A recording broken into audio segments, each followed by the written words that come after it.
శ్రోతలకు నమస్కారం. ఇప్పుడు వినబోయే కథ పేరు తొలకరి. సింగరాజు శ్రీనివాసరావు గారు రచించారు. ఏమే, ఎంత బలుపు కాకపోతే నాకు ఉదయం చేసిన కూర వేస్తావా? ఏం రాజకార్యాలు వెలుగబెడుతూ సాయంత్రం కూర చేయటం మానేశావు? తాగొచ్చాడులే వెధవ, ఏం గుర్తుపడతాడులే అని కదా నీ ధైర్యం. కంచాన్ని ఎత్తికొట్టి భార్య జుట్టు పట్టుకున్నాడు జానకిరామయ్య. మీరు ఉదయం భోజనానికి రాకుండా ఎక్కడో తిన్నానని చెప్పారు. అంత కూర వృధాగా పారేయలేక మీకు కొంచెం వేశానండి. భయంతో వణికిపోయింది అన్నపూర్ణ. అంటే పొద్దున నీ వాటారా ఇది? పొద్దున తినలేదు కాబట్టి ఇప్పుడు తిని చావు అనేగా అర్థం. ఎంత బరి తెగించావే నువ్వు? జుట్టు పట్టి ఊపాడు. అయ్యో, నేను అలా అనలేదండి. మిగిలింది పారబోసుకుంటే ఏమొస్తుంది అని అనుకొని వేశానండి. తప్పైంది, వణికిపోతున్నది అన్నపూర్ణ. నీ బాబు సంపాదించి పెట్టిన సొమ్ము కదా, వృధా అయిపోతుందని బెంగ. పైసాకు టికానా లేనిదానా అని వంచి వీపు మీద గుద్దాడు జానకిరామయ్య. అబ్బా కొట్టకండి, చేసి పెడతాను, 10 నిమిషాలలో అయిపోతుంది అంటూ జానకిరామయ్య కాళ్ళు పట్టుకుంది. వెళ్ళు, అరగంటలో వేడివేడి భోజనం నా ముందుండాలా, అడుక్కు తినే కుంకవి. నీకింత పొగరేంటే అని భార్య జుట్టు వదిలి కాలితో తన్నాడు. ఎగిరి అవతల పడి తిన్నగా లేచి వంటింట్లోకి వెళ్ళింది. జానకిరామయ్యకు స్వయాన మేనకోడలు అన్నపూర్ణ. బోలెడంత ఆస్తి పరాయి వాళ్లకు పోకూడదని 10 ఏళ్ల పైచిలుకు తేడా ఉన్నా అప్పటికే విధవరాలైన పెద్ద కూతురిని ఒప్పించి కుందనపు బొమ్మలాంటి మనవరాలు అన్నపూర్ణను 13వ ఏటే కొడుకుకిచ్చి కట్టబెట్టించింది జానకిరామయ్య తల్లి సుబ్బాయమ్మ. అప్పటికే తాగుబోతూ తిరుగుబోతూ అయిన కొడుకు పెళ్ళైతే దారికి వస్తాడనుకుంది. కానీ అది జరగకపోగా మనవరాలి బ్రతుకును కూడా నాశనం చేసింది. ఆ దిగులుతోనే ఆమె కాలం చేసింది. తల్లి చేసిన పనికి తల బాదుకొని ఏడ్చి ఏడ్చి ఇక తమ్ముడు మారడని తెలిసి అక్కడ ఉండలేక ఆశ్రమాలు పట్టుకొని వెళ్ళిపోయింది అన్నపూర్ణ తల్లి విశాలాక్షి. పోతే పోయింది, తిండి ఖర్చు తగ్గిందనుకున్నాడే కానీ ఆమె గురించి వాకాబు కూడా చెయ్యలేదు జానకిరామయ్య. భర్త మాటలకు ఎదురు చెప్పలేని అన్నపూర్ణ దుఃఖాన్ని మింగుకొని సంసారాన్ని నడుపుకొస్తున్నది. పిల్లలు లేకపోవటం ఆమెకు దేవుడు కల్పించిన మరో దురదృష్టం. ఉండి ఉంటే వాళ్ళు ఇలాగే తయారవుతారని, ఇది ఒక రకంగా అదృష్టమేనని తృప్తి పడుతూ ఉంటుంది ఆమె. అందరూ తనను దురదృష్టవంతురాలని దెప్పి పొడుస్తున్నా ఆమె ఆడపడుచు మరియు పిన్ని అయిన వసంత మాత్రం ఆమెకు ప్రతి విషయంలో అండగా నిలబడేది. అదొక్కటే అన్నపూర్ణ చేసుకున్న అదృష్టం.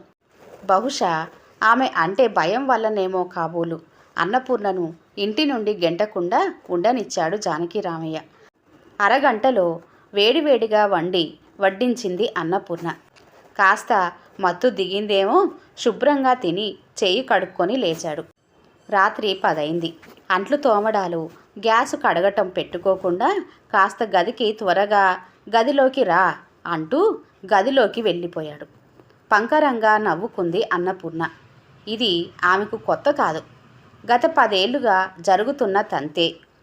కాకపోతే ఈ మధ్య ఎవరి అద్దు అదుపు లేకపోవడంతో జానకిరామయ్య పని ఆడింది ఆట పాడింది పాటగా జరిగిపోతున్నది. గబగబా 4 మెతుకులు మింగి గదిలోకి వెళ్ళింది. తల వంచుకొని మేక మీద పులి స్వారీ చేసింది. మనిషిని మనిషిగా చూడలేని మృగపు మగాడు ఆకలిని తీర్చుకున్నాడు. మంచంలో ఉన్న జానకిరామయ్యకు గతం కళ్ళ ముందు తెరలా కదిలింది.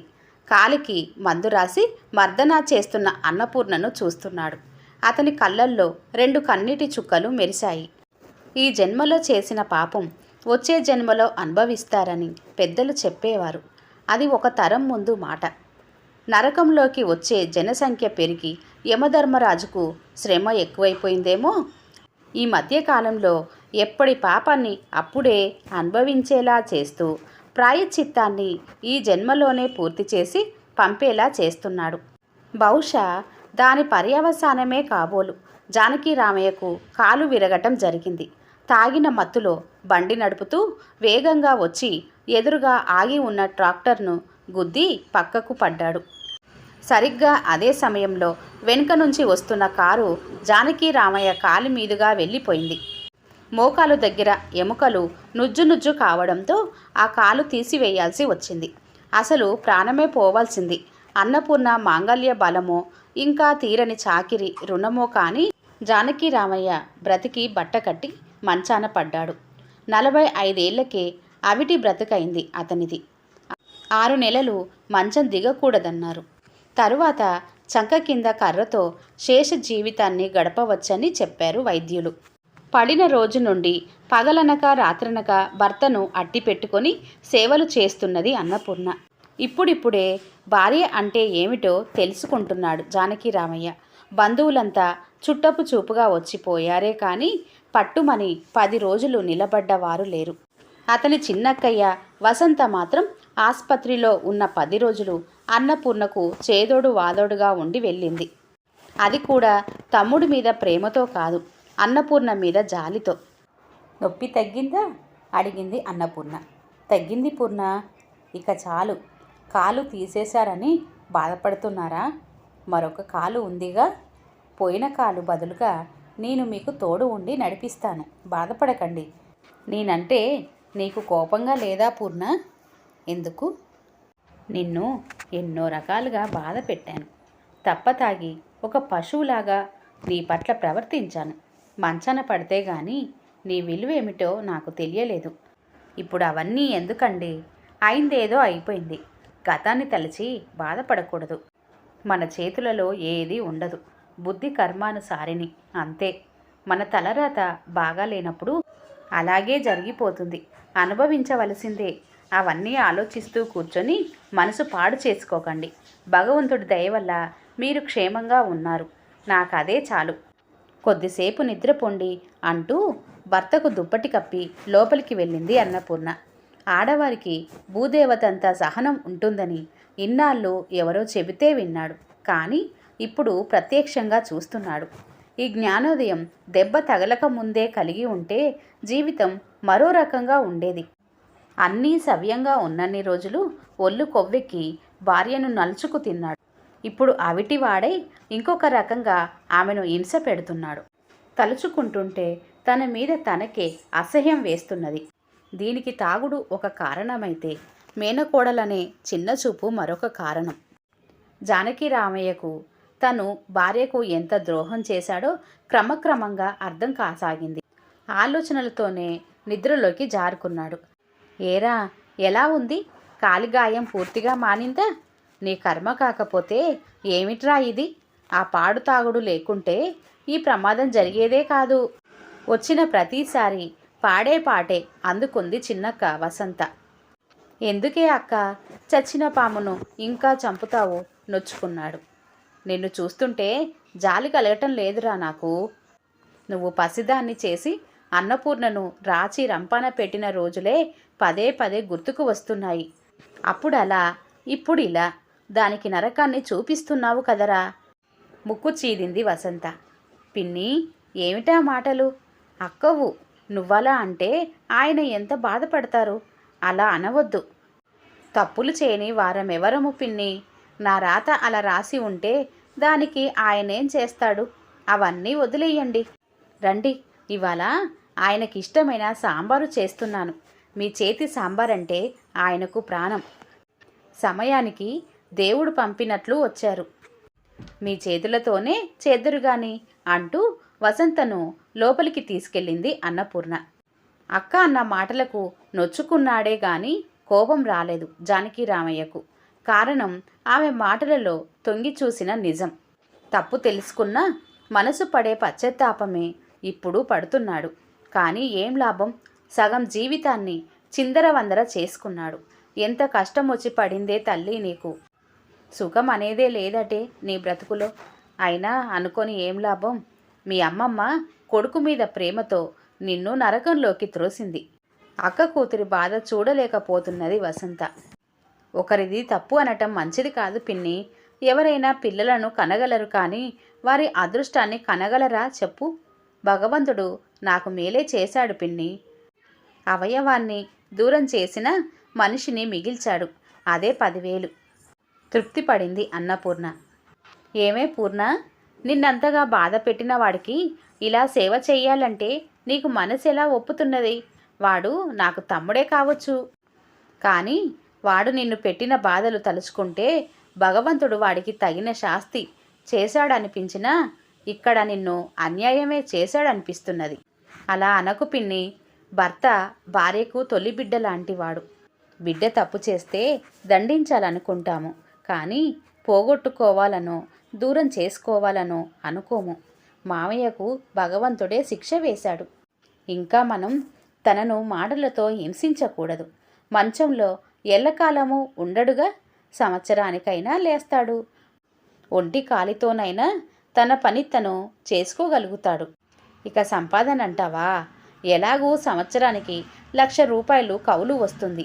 ఇద్దరమే కదా పిన్ని, చాలు. ఆపదలప్పుడు ఆదుకోవటానికి నువ్వు బాబాయ్ ఉండనే ఉన్నారు. ఎంత ఓర్పే తల్లి నీకు. అందుకేనేమో మీ బాబాయ్కి నువ్వంటే ప్రాణం. మాకు కూతురు లేని లోటు నువ్వు తీర్చాలంటుంటాడు. ఇక వాసుగాడి సంగతి నీకు తెలుసు. వాడికి నువ్వే లోకం. అందరికీ చెప్తుంటాడు మా అక్క దేవత అంటూ. అన్నపూర్ణ తల నిమురుతూ మురుసుకుంది వసంత. పిన్ని, అమ్మ తర్వాత అమ్మ లాంటి దానివి. నీ దీవెన చాలు నాకు. మీ ఆశీర్వాదాల వల్లే నా మాంగళ్య బల్యం నిలబడింది. నువ్వింకేమీ ఆలోచించకు. నా బ్రతుకు బాగుపడినట్లే. ఇక ఆయన తాగుతాడని నేను అనుకోవటం లేదు. ఆయన కోలుకున్న తర్వాత వీలుంటే ఏదైనా చిన్న ఉద్యోగం చూడమను బాబాయ్ని. కాస్త కాలక్షేపంగా ఉంటుంది ఆయనకు. మీ ఉండగా నీకు ఏ ఇబ్బంది కలగనీయమమ్మా. మా జానకి రాముడు ఏనాడో చేసుకున్న పుణ్యమో నిన్ను భార్యగా పొందటం. చిన్నదానివైనా నీ నుంచి నేర్చుకోవాల్సింది చాలా ఉందమ్మా.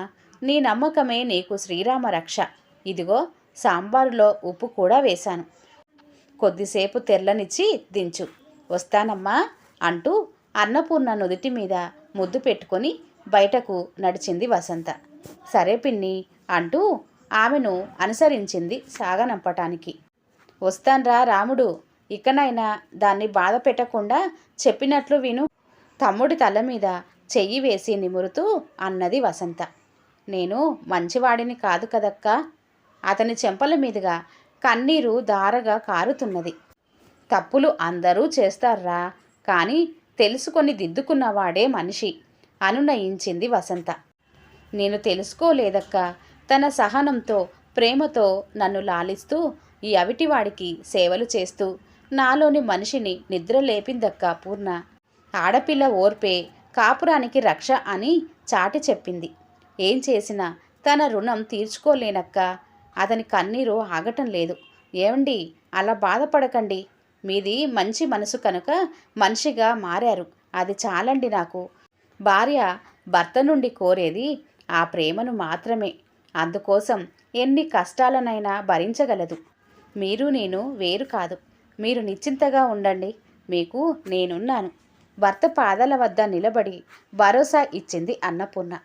వసంత మనసుకు ప్రశాంతత చేకూరింది. తన తమ్ముడు మారాడు కాదు, అన్నపూర్ణ మంచితనం సంయమనమే వీడిని మార్చింది. ప్రతి చిన్న విషయానికి భర్తతో తగాదా పెట్టుకొని సంసారాన్ని నరకం చేసుకునే పిల్లలున్న ఈ రోజులలో ఎంతో బాధ్యతగా వ్యవహరించి తన కాపురాన్ని తనే దిద్దుకున్నది అన్నపూర్ణ. ఇక వీరి జీవితాలలో తొలకరి వచ్చినట్లే మనసు నిండిన ఆనందంతో ఇంటికి బయలుదేరింది వసంత. ఈ కథ ఇంతటితో సమాప్తం అండి. కథ కనుక నచ్చినట్లయితే లైక్ చేయండి, షేర్ చేయండి. అలాగే మరిన్ని మంచి వీడియోల కోసం ఛానల్ని సబ్స్క్రైబ్ చేసుకోండి. మరొక మంచి కథతో మళ్ళీ కలుద్దాం. అంతవరకు సెలవు. నమస్తే. ధన్యవాదములు.